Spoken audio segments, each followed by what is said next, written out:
Bismillahirrahmanirrahim. Assalamualaikum warahmatullahi wabarakatuh. Alhamdulillahirabbil alamin. Wabihi nasta'in ala umurid dunya waddin. Wassalatu wassalamu ala asrofil anbiya'i wal mursalin wa ala alihi wa sahbihi ajmain. Amma ba'du. Pertama-tama dan yang paling utama, marilah kita panjatkan puja dan puji syukur kita atas kehadirat Allah Subhanahu wa taala yang telah memberikan nikmatnya dan hidayahnya sehingga kita bisa berkumpul dalam forum video seperti ini. Kedua kalinya sholawat berdiri salam tak lupa kita haturkan atau kita junjungkan kepada baginda kita Nabi Muhammad SAW yang kita nantikan syafaatnya kelak di yaumil qiyamah. Amin Allahumma amin.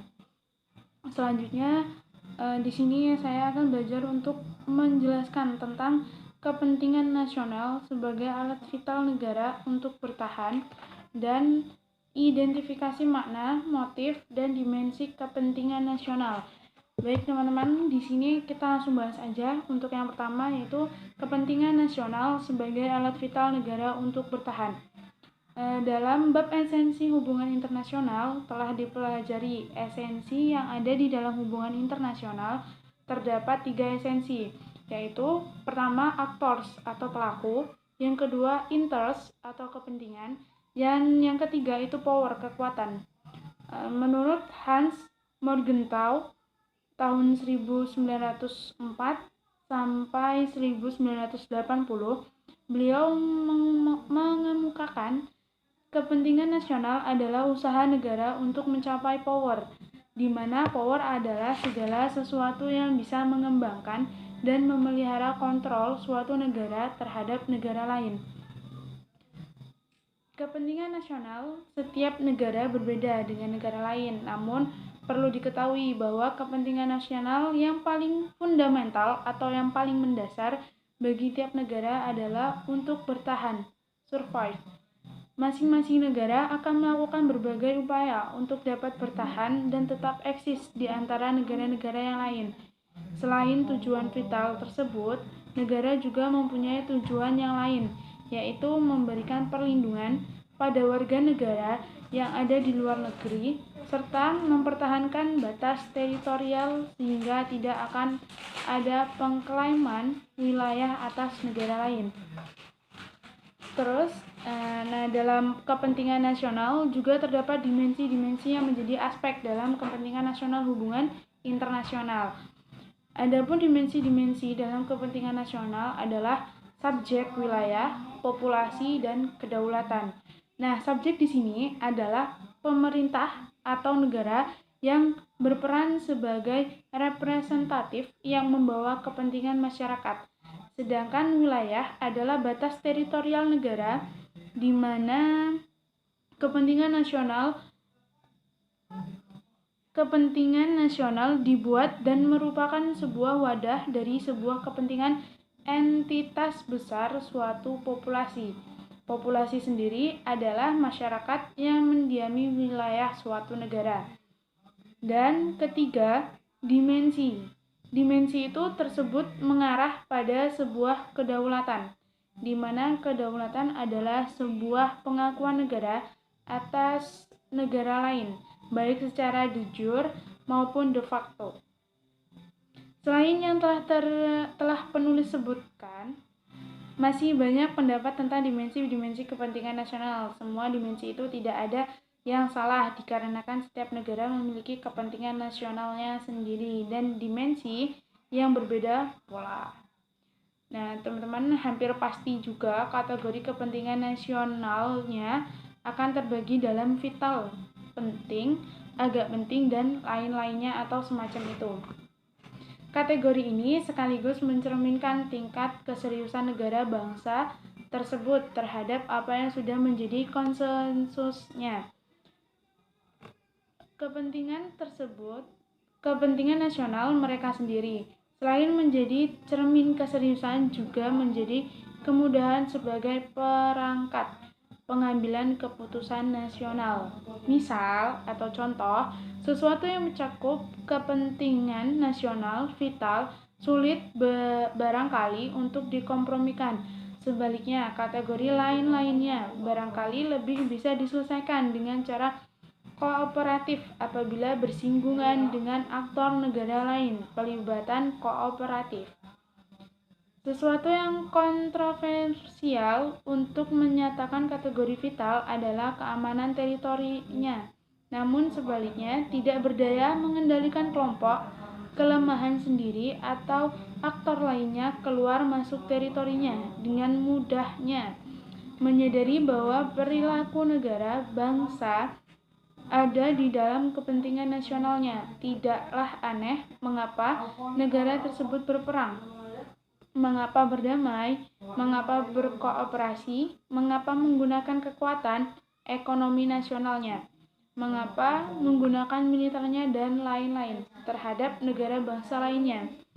Dan itu teman-teman tadi penjelasan tentang kepentingan nasional sebagai alat vital negara untuk bertahan.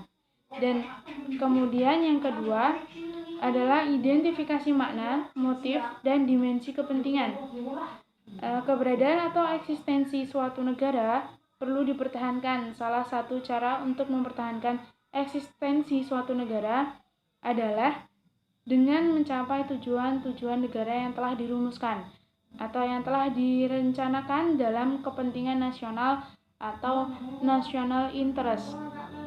Konsep kepentingan nasional sendiri merupakan salah satu konsep yang maknanya sangat mengambang, vague, tergantung dari siapa yang mendefinisikannya.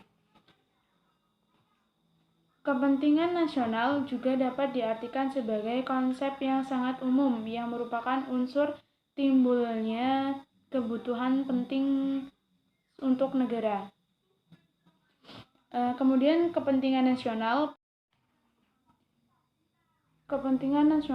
pada hakikatnya bersifat individu. Individu dalam artian bahwa kepentingan yang dilakukan hanya berlaku untuk satu negara saja dan tidak memberi keuntungan pada negara-negara lain. Biasanya, kepentingan nasional tersebut berorientasi pada politik luar negeri yang sangat dibutuhkan dalam suatu negara, namun perlu untuk meminta bantuan dari negara lain. Menurut W. David Clinton, kepentingan nasional sering dikritik sebagai studi kontemporer yang ada pada hubungan internasional dan memiliki istilah yang ambigu dalam memberikan dukungan kepada politik negara yang kadang tidak etis sebab membenarkan suatu pemikiran sendiri yang melahirkan sebuah keegoisan nasional. Kemudian dari sebuah pemikiran tersebut dapat terlihat jelas bahwa kepentingan nasional itu sendiri bersifat individualis. Selain itu, kepentingan nasional merupakan cara atau konsep mempertahankan keeksistensian dan kedaulatan suatu negara tersebut. Negara akan dapat bertahan dan mempertahankan kedaulatannya apabila memiliki power atau kekuatan. Power itu sendiri terdiri dari 3 unsur, yakni kekuatan, kekuasaan, dan pengaruh. Namun, kepentingan nasional itu bukan hanya selalu ingin menang sendiri atau hanya untuk politik negara semata, karena kepentingan nasional itu masih berada dalam ruang lingkup hubungan internasional. Maka kepentingan nasional itu kadang bersifat luas dan pendapat itu dapat diperjelas dari Joseph Fraenkel tahun 1970 yang beranggapan bahwa kepentingan nasional tidak bisa didefinisikan secara sempit dengan cara mengabaikan kepentingan moral, religi, dan kepentingan kemanusiaan yang lain. Perumus dan penggerak jalannya kepentingan nasional tidak lain adalah negara atau pemerintah sebagai aktor hubungan internasional yang paling berwenang dalam melakukan hal ini. Nah, konsep-konsep yang terkandung dalam rumusan kepentingan nasional itu sendiri berfungsi sebagai pijakan negara untuk membantu kebijakan luar negeri dan negara itu sendiri.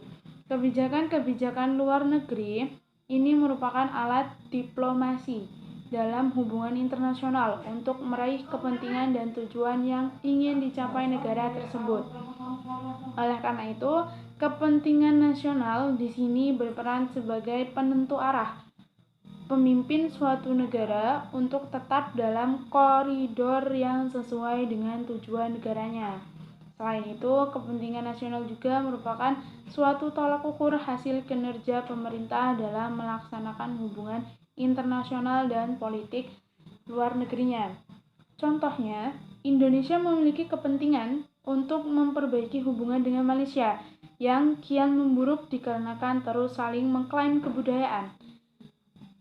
Bila Indonesia berhasil mewujudkan kepentingan tersebut, maka pemerintah, dalam hal ini Departemen Luar Negeri Indonesia, dapat membuktikan kinerja mereka selama ini, bahwa apa yang mereka usahakan membuahkan hasil nyata.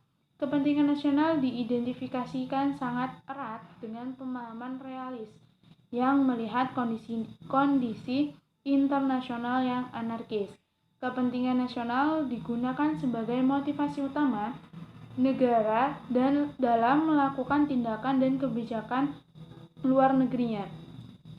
Ini termasuk gagasan bahwa anarkis membuat agenda keamanan menjadi perhatian dalam kepentingan nasional. Nah, kepentingan nasional dipengaruhi oleh beberapa faktor, tujuan mendasar, serta faktor yang paling menentukan bagi para pembuat keputusan dalam merumuskan politik luar negeri adalah inti dari kepentingan nasional. Negara merupakan aktor rasional di mana negara dapat melakukan pemilihan strategi untuk memaksimalkan keuntungan dan meminimalisir kerugian. Untuk itu, negara berorientasi untuk mencapai kepentingan pribadi, self-interest oriental, dan sistem anarkis yang kooperatif, mendorong mereka untuk menolong diri sendiri. Lebih daripada sekedar kerjasama. Faktor lain yang juga menentukan adalah letak dan wilayah secara geografis. Kebudayaan yang melekat, tingkat pendidikan, kemajuan, ekonomi, perkembangan, dan teknologi, dan yang lain-lainnya. Misalnya, Jepang memiliki perkembangan teknologi yang pesat. Ia berusaha memasarkan hasil produksinya demi kepentingan nasional, seperti mensejahterakan rakyat Jepang. Berbeda dengan Indonesia yang masih belum pesat perkembangan teknologinya. Indonesia memilih produk Jepang karena memiliki kepentingan nasional untuk memenuhi kebutuhan masyarakat Indonesia sendiri.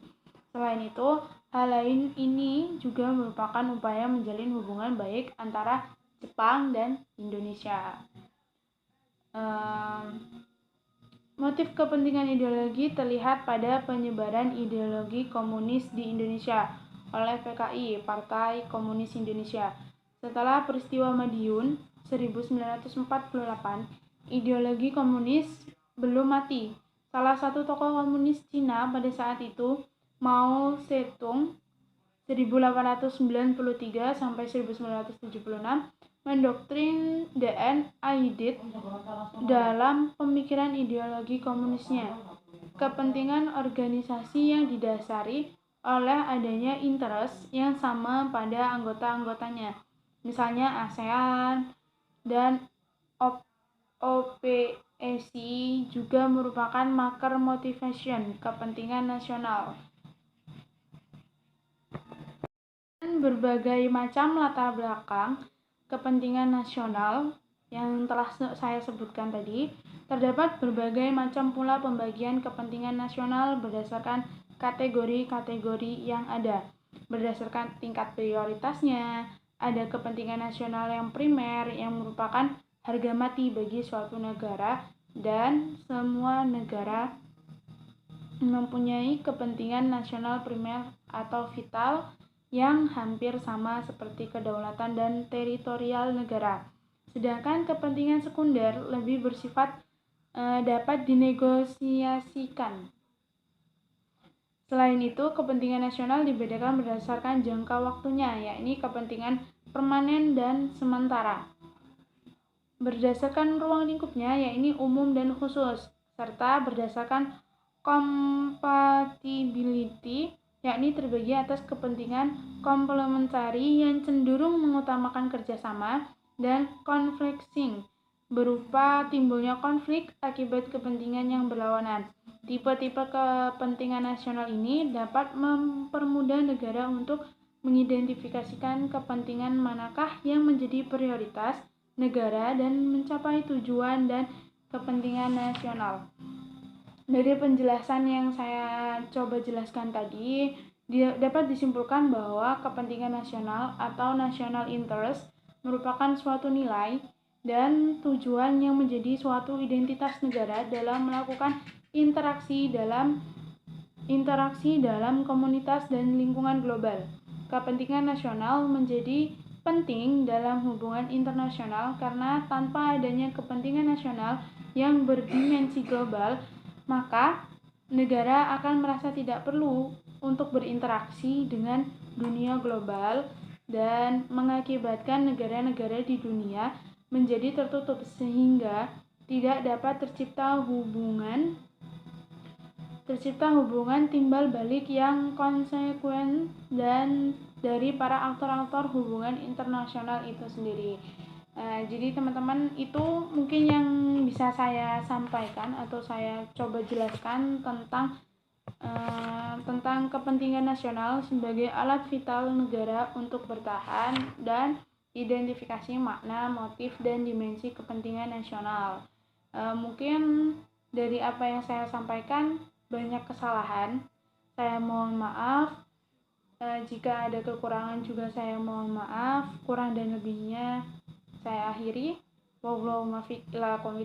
Wassalamualaikum warahmatullahi wabarakatuh.